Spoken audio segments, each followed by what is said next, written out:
Tonight, a story that's spreading all over social media. A number of fights breaking out at Kings Fork High School in Suffolk. These incidents follow another scary moment at the school just earlier this week. But school administration and police have stepped in and disciplinary action has been taken. Chanu Her shows us what happened. Videos popped up on social media of a massive fight here at Kings Fork High School in Suffolk this week. The police and the school have both responded, but this isn't the only incident at this school this week.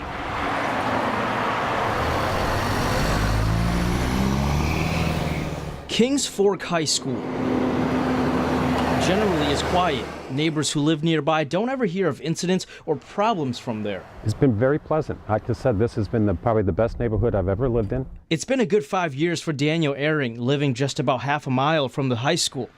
Being so close, he also was one of the first to hear of a few incidents this week involving students at Kings Fork.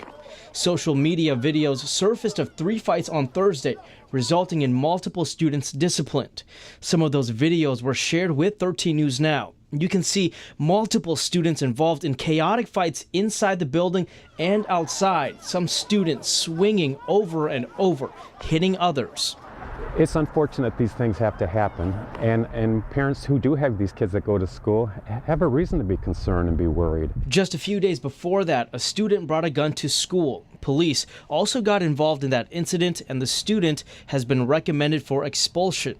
In a letter to families, the principal, Ron Lee, explained that all situations are being investigated. He said, quote, "Kings Fork High School is a great school filled with great teachers and staff and great students. 99% of our students do not get involved in the types of incidents we've had this week." Hopefully, these kids will learn from their mistakes, and I ask parents to do the same thing. Work with your kids on their character and their attitude. It'll make a huge difference. In Suffolk, Chanu Her, 13 News Now. The school's Suffolk police officers are investigating the fights. As a result of the incidents, petitions have been sought for disorderly conduct for the students involved, and criminal charges have been filed for the student who brought the gun to school on Tuesday.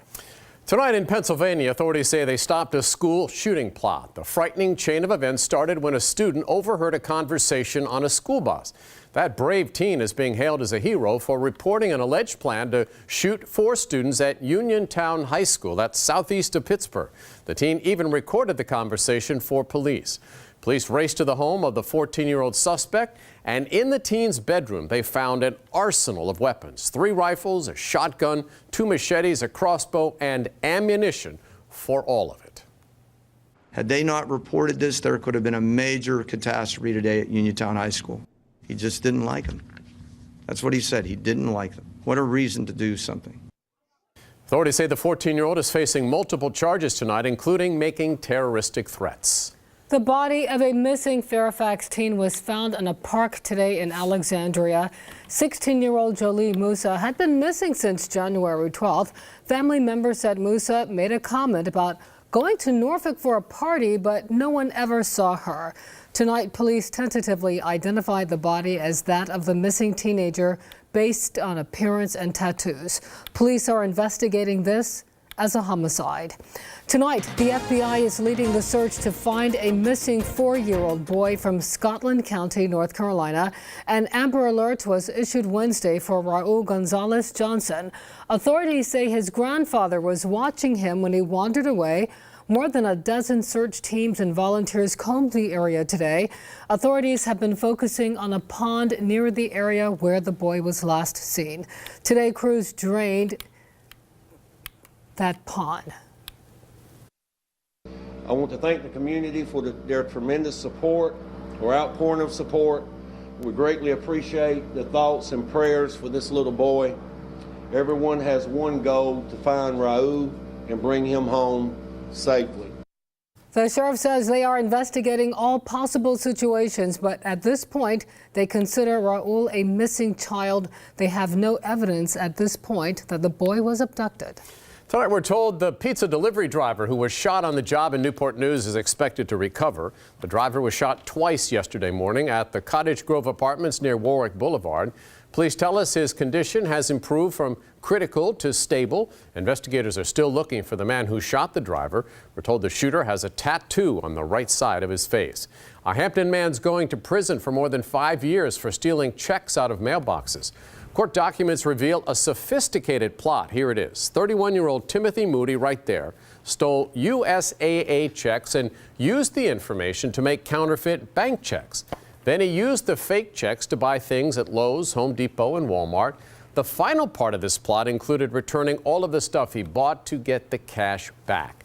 Today, he was sentenced to 62 months in prison. Newport News police say they have caught the man accused of raping a woman at gunpoint. The alleged crime happened back in October at Waterman's Crossing Apartments, which is very close to Patrick Henry Mall.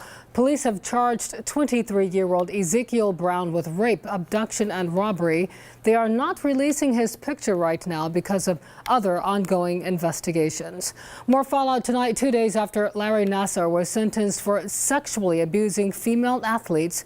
USA Gymnastics confirms its entire board of directors will resign as requested by the U.S. Olympic Committee. A second prominent Michigan State University official also steps down. ABC's Zachary Keish has the latest. New tonight, USA Gymnastics board members will comply with the U.S. Olympic Committee and resign, all seen as part of the environment that enabled disgraced Dr. Larry Nassar's sexual abuse that lasted for years. We apologize to the victims of Larry Nassar. And the Michigan State Board of Trustees apologizing. In my heart of hearts, I really do not believe anybody here thought that Larry Nassar was the monster that he is. And admitting that change is overdue. This is about changing the culture at Michigan State University that allowed a predator to exist among us. MSU responding to complaints it had not done enough to stop the former school and Olympic team doctor from sexually abusing gymnasts at its training facility, prompting the school president to resign on Wednesday and the school athletic director to retire on Friday. The same week, Nassar was sentenced to up to 175 years in prison. Olympic medalist Allie Raisman on The View. My work and the Army of Survivors, we're not done yet. We still have to hold these organizations accountable. Authorities confirming to ABC News there is an active investigation of the famed Caroli Ranch run by husband and wife training team of Bella and Marta Caroli. At this time, the Carolis have not been charged with any crime and have not been accused of knowing about the abuse. Back in Michigan, the Board of Trustees also announced it has requested the state's Attorney General to launch an independent investigation. Zachary Keish, ABC News, New York. Dozens of Michigan State University students gathered tonight on campus to protest the school's handling of the Larry Nassar sex abuse case. Nassar was the school's former sports doctor. Organizers ask everyone to wear teal in support of the female athletes abused by Nassar. It speaks volumes. I mean, going up in court and speaking is scary, and taking a stand is scary sometimes, but to come back and to see all these people here in support of what we've been doing is huge. The protesters had a list of demands for Michigan State University officials, asking for immediate changes to empower sexual assault victims and restore trust in the campus community. They also want an open meeting as soon as possible. Bill Cosby's lawyers are accusing prosecutors of withholding and destroying evidence that could have helped him in his sexual assault trial. According to court papers, prosecutors only recently informed them of an interview last year with a woman who cast doubts on the allegations that Cosby drugged and assaulted a woman. The lawyers say detectives destroyed their notes from the interview. The woman also allegedly had a plan to falsely accuse a celebrity to get money. At Cosby's first trial, the judge blocked the testimony.